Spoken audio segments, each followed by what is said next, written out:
Hi you guys! Good morning! Panibagong araw, panibagong update na naman ng buhay ko. Yun na nga mga Mars, nakabalik na ako ng Cebu. Tapos na ang 10 days vacation ng kumare nyo. Kaya back to reality at back to work na naman ako.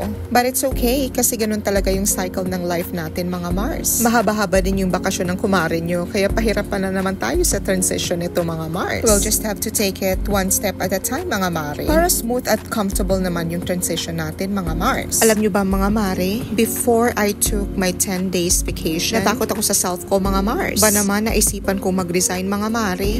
Feel ko na burns out lang talaga ako mga Mars. Sobrang focus ko naman kasi sa trabaho mga Mare. At since ayun na nga, hindi pa naman tayo mayaman at hindi ko pa naman afford na mag-stop sa work mga Mars, kaya ginawan ko ng paraan mga Mare para magiging okay ako. Nakaka-demotivate kasi mga Mars pag alam mo sa sarili mo na ginawa mo yung best mo, tapos hindi mo pa rin ma-hit yung target mo mga Mare. Nakakadismaya mga Mare. Nakakatakot lang mga Mars at baka ma-depress ako mga Mare. Diyos ko pa ganun, napakalaking problema mga Mars. Kawawa naman yung anak ko, ako lang yung inasahan niya. Kaya doon ako kumukuha ng lakas mga Mars para labanan yung emotional at mental stress ko mga Mare. Kaya napaka-importante talaga yung break sa buhay natin mga Mars. Baka hindi natin alam, break lang pala yung kailangan natin para makapag-isip at makapag-decide tayo ng maayos mga Mars. Sabi nga nila sometimes the best way to move forward is to take a step back mga Mare. At yun nga ang ginawa ko mga Mars. Sinabi ko sa sarili ko na hindi ko naman kayang gampanan lahat. Hindi ko naman kayang ipagsabay lahat. If it's meant to happen, then it will happen. Kaya ayun mga Mare, nilet go ko na lang lahat mga Mars. Pinagpahinga ko na lang yung puso at isip ko mga Mare. I gave myself permission to relax and rejuvenate mga Mars. Gusto mo yun? Kaya ayun na nga mga Mare,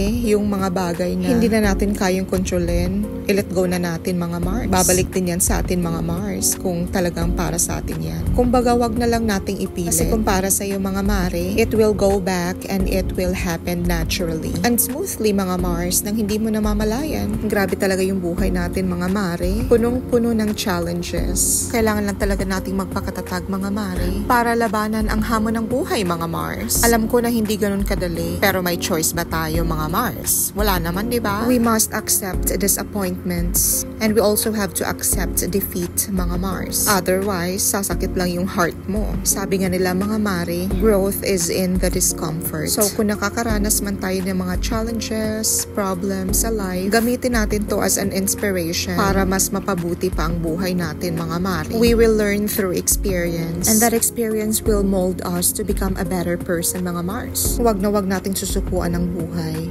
Accept lang ng accept sa mga challenges mga Mars. Let's just always positive mga Mare. Kasi kung walang struggle mga Mars, aba, walang progress yan. Kaya dapat palagi nating tingnan yung brighter side. Ika nga ni Nelson Mandela, it always seems impossible until it's done. At ngayon nga na nakabalik na ako from a long vacation mga Mars. Ready na naman ang puso't isipan ko na sumabak sa hamon ng buhay. Kaya ayun na nga mga Mare, after ko mag-lunch, kumain na lang ako ng ice cream. And I'm very grateful kasi natapos ko na naman ang isang buong linggo. Kahit sobrang stressful at draining yung work ko mga Mars. Love na love ko pa rin ito mga Mare. Syempre naman, ito yung bread and butter ko. Kaya nga mga Mars, iniingatan ko yung mental at emotional health ko mga Mars. Kasi sa klase ng trabaho ko mga Mare, kailangan matigas ka mga Mars. Otherwise, hindi ka magtatagal. At ayun na nga mga Mare, tapos na akong kumain ng ice cream. Ito na lang muna for today's video mga Mare. Maraming salamat pala sa inyong patuloy na panunood. Ano ba yan? Bukas na naman uli. Abangan ang panibagong update ng buhay ko. Goodbye!